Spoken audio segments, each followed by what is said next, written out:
Selamat sepekan, Presiden Joko Widodo melawat ke Korea Selatan dan Rusia. Selain menghadiri KTT ASEAN dan Rusia, di dua negara ini Presiden menyaksikan sejumlah penandatanganan kesepakatan investasi.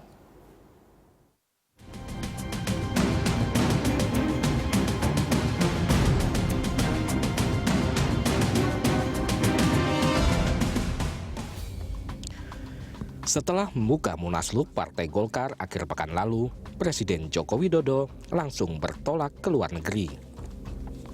Berangkat dari Bandara Internasional Ngurah Rai, Jokowi terbang menuju Seongnam Airbase, Seoul, Korea Selatan. Kunjungan Jokowi ke Korea Selatan ini untuk memenuhi undangan Presiden Park Geun-hye. Di dalam kunjungan kenegaraan ke Korea Selatan, Presiden Jokowi bertemu dengan masyarakat diaspora Indonesia di Hotel Lotte Seoul. Kepada diaspora Indonesia, Jokowi menjelaskan kemajuan pembangunan di tanah air, termasuk bagaimana usaha pemerintah memperbaiki sistem untuk mencegah kebocoran anggaran dan tindakan memberantas korupsi. Pertama, memperbaiki sistem, membangun sistemnya. Ya, seperti tadi sebagai contoh kayak di BKPM, yang dulu berbulan-bulan sekarang bisa 3 jam. Itu salah satu. Di situ mencegah terjadinya gratifikasi, terjadinya amplop-amplopan misalnya. Dan menurut saya kalau sistem itu terbangun dengan baik, ruang untuk korupsi menjadi tidak ada. Sistem, membangun sistem.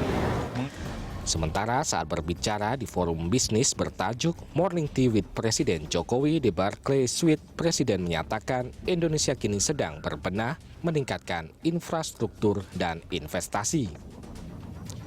Jokowi menjelaskan Indonesia terus menggeber proyek pembangkit listrik 35.000 MW yang dapat mencukupi kebutuhan listrik nasional. Selain itu, pemerintah juga sedang menyiapkan lebih dari 100 pelabuhan untuk menunjang pembangunan, 600 km lebih jalan tol, dan sejumlah pembangunan infrastruktur lainnya. Karena itu Presiden membuka kesempatan seluas-luasnya kepada pengusaha Korea Selatan untuk berinvestasi di Indonesia. Pada hari berikutnya, masih di Korea Selatan, Presiden Joko Widodo tampil sebagai pembicara kunci dalam Seven ASEAN Leadership Conference. Di pertemuan ini, Jokowi berbagi cerita tentang blusukan, di mana salah seorang pesertanya adalah mantan Presiden Amerika Serikat, George Walker Bush. Di depan peserta konferensi, Jokowi menuturkan berbagai persoalan ketika menjabat wali kota Solo dan gubernur Jakarta. Semua masalah publik bisa diselesaikan dengan baik melalui blusukan. Jokowi menjelaskan, dalam blusukan banyak melakukan dialog dengan rakyat, salah satunya dengan mengajak makan bersama. Seperti yang ia pernah lakukan ketika merelokasi pedagang kaki lima di Solo. Menurut mantan wali kota Solo itu, dia harus mengundang makan pedagang kaki lima di Solo siang dan malam, serta berdialog dalam 54 pertemuan. Akhirnya setelah 7 bulan, PKL di Solo bersedia direlokasi. Jokowi menyebut blusukan dalam bahasa Inggris dengan management of walking around. Sebagai inti kunjungan di negeri ginseng, Presiden Joko Widodo bertemu Presiden Korea Selatan Park Geun-hye. Pertemuan di Istana Cheongwadae atau yang dikenal sebagai Blue House itu membahas peningkatan hubungan bilateral. Presiden Jokowi mengatakan pemerintah Indonesia ingin fokus melakukan percepatan industrialisasi dengan Korea Selatan. Presiden tertarik dengan sejumlah industri kreatif, antara lain di bidang busana, film, bioskop, dan penyiaran. Pilihan ini karena Korsel merupakan mitra strategis dan utama Indonesia di Asia. Kami tadi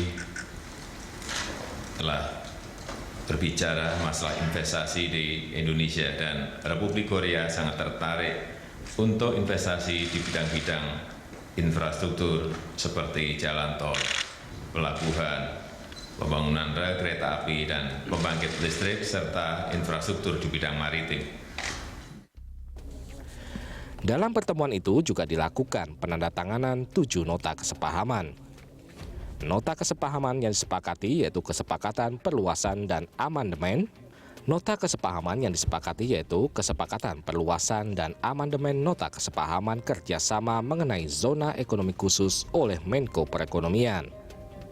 MOU bidang industri kreatif oleh Kepala Badan Ekonomi Kreatif, MOU bidang kerjasama maritim oleh Menteri Luar Negeri, MOU kerjasama olahraga, MOU kerjasama pengelolaan lahan gambut, MOU bidang infrastruktur, data geospasial, dan administrasi lahan.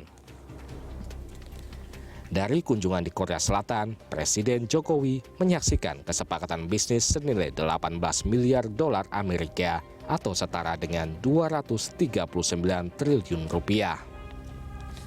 Kepala BKPM Franky Sibarani menyatakan kesepakatan bisnis tersebut terdiri dari pernyataan komitmen investasi dari 6 perusahaan Korea Selatan senilai 15,8 miliar dolar Amerika Serikat dan 4 MOU yang ditandatangani antara perusahaan Korea Selatan dan Indonesia senilai 2,2 miliar dolar Amerika. Kesepakatan bisnis itu meliputi sektor kelistrikan, industri pakan ternak, industri film, industri sepatu, dan industri farmasi. Franky menjelaskan komitmen investasi yang telah diumumkan dan MOU yang ditandatangani bakal segera direalisasikan. Menurut Franky, BKPM dan KBRI di Seoul telah melakukan verifikasi investor Korea Selatan yang diumumkan serius merealisasikan investasinya. Untuk misi peningkatan industri kreatif, Presiden Joko Widodo mengunjungi Munhwa Broadcasting Corporation dan CJ Creative Center serta Digital Media City di Seoul. Presiden mengatakan pemerintah ingin kerjasama di bidang ekonomi kreatif bersama Korea Selatan. Menurut Presiden, Indonesia memiliki potensi dan kekuatan di sektor budaya dan tradisi yang dapat dikembangkan melalui industri kreatif. Dengan Republik Korea, kita ingin konsentrasi di satu saja, yaitu di kreatif ekonomi, kreatif industri. Oleh sebab itu, kenapa kita datang ke CJ, ke MBC, karena kita ingin kerjasama itu betul-betul nanti bisa terrealisasi secepat-cepatnya. Kepala Badan Ekonomi Kreatif Triawan Munaf berharap lembaga penyiaran publik TVRI dapat bekerja sama dengan MBC untuk belajar inovasi di lembaga penyiaran. Dengan harapan bisa menyiarkan seluruh program pemerintah dengan konten yang baik dan menarik ke seluruh dunia.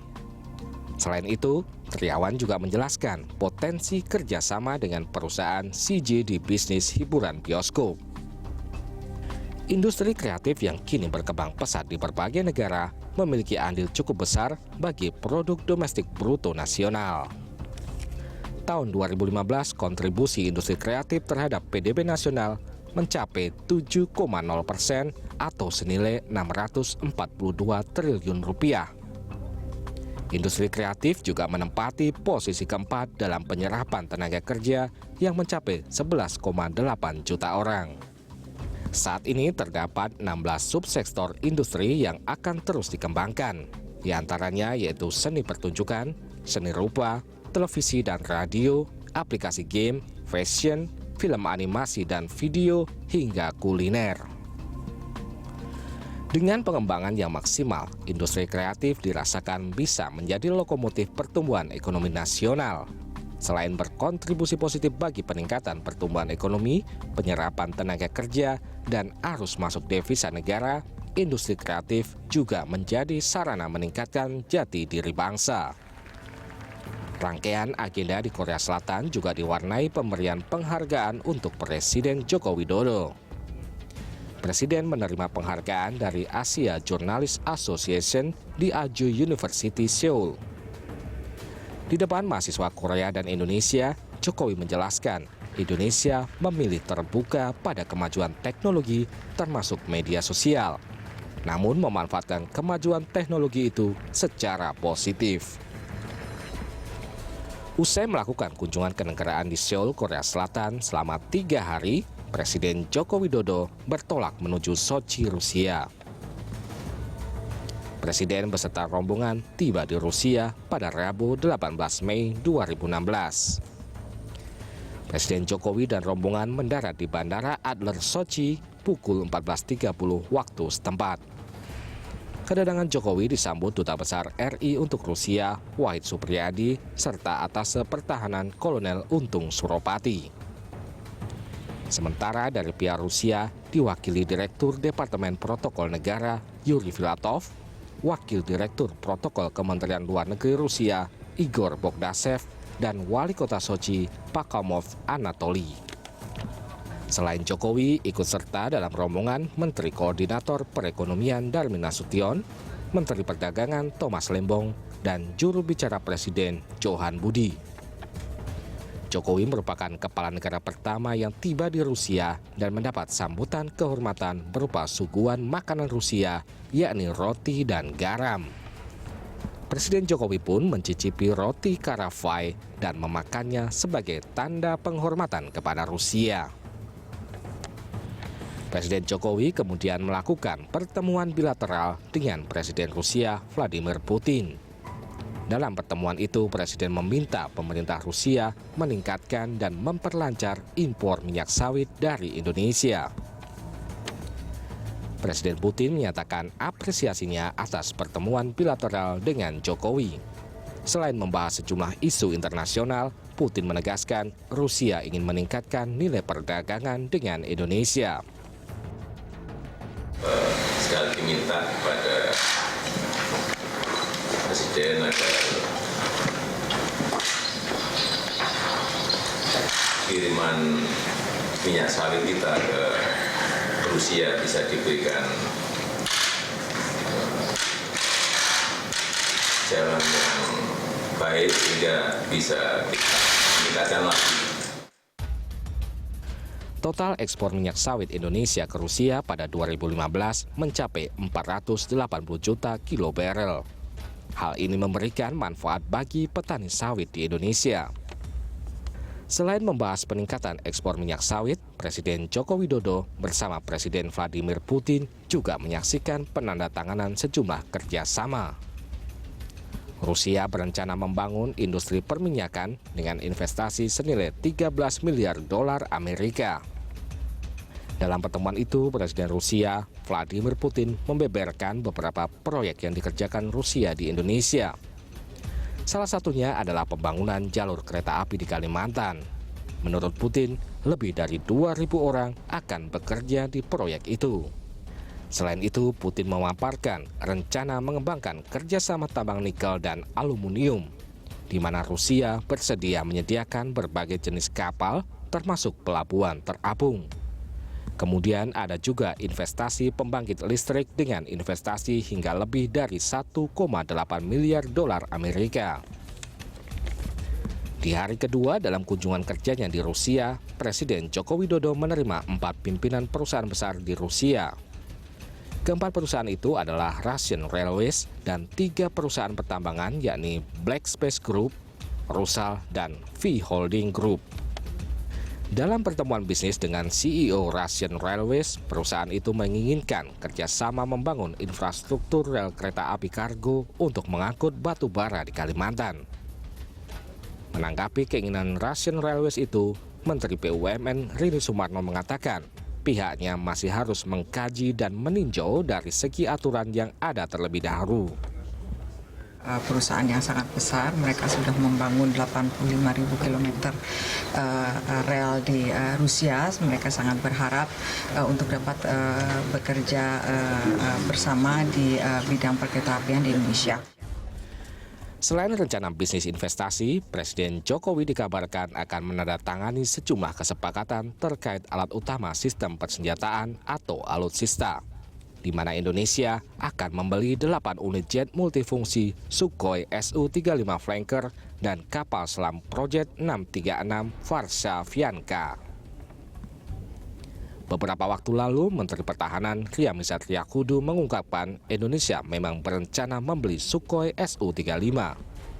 Jet tempur ini akan menggantikan peran F-5 Tiger yang sudah tua. Jika terrealisasi, maka Indonesia menjadi satu-satunya negara di luar Rusia yang memperoleh pesawat seharga 845 miliar rupiah per unit itu. Namun kabar pembelian Sukhoi 35 dalam kunjungan kali ini dibantah Menteri Luar Negeri Retno Marsudi. Selain melakukan pertemuan bilateral dengan Presiden Vladimir Putin, kunjungan Presiden Jokowi ke Rusia adalah dalam rangka menghadiri konferensi tingkat tinggi ASEAN-Rusia 2016 yang dilaksanakan pada tanggal 17 hingga 20 Mei 2016. Di sela-sela ASEAN-Rusia Summit, Presiden Joko Widodo bertemu Perdana Menteri Vietnam yang baru, Nguyen Xuan Phuc. Kedua kepala pemerintahan membicarakan banyak hal untuk meningkatkan kerjasama yang saling menguntungkan kedua negara. Setelah Perdana Menteri Vietnam, Jokowi juga bertemu pengusaha Rusia serta menghadapi jamuan makan malam penyambutan KTT ASEAN Rusia di Galaxy Conference Center di Krasnaya Polyana, Sochi, Rusia.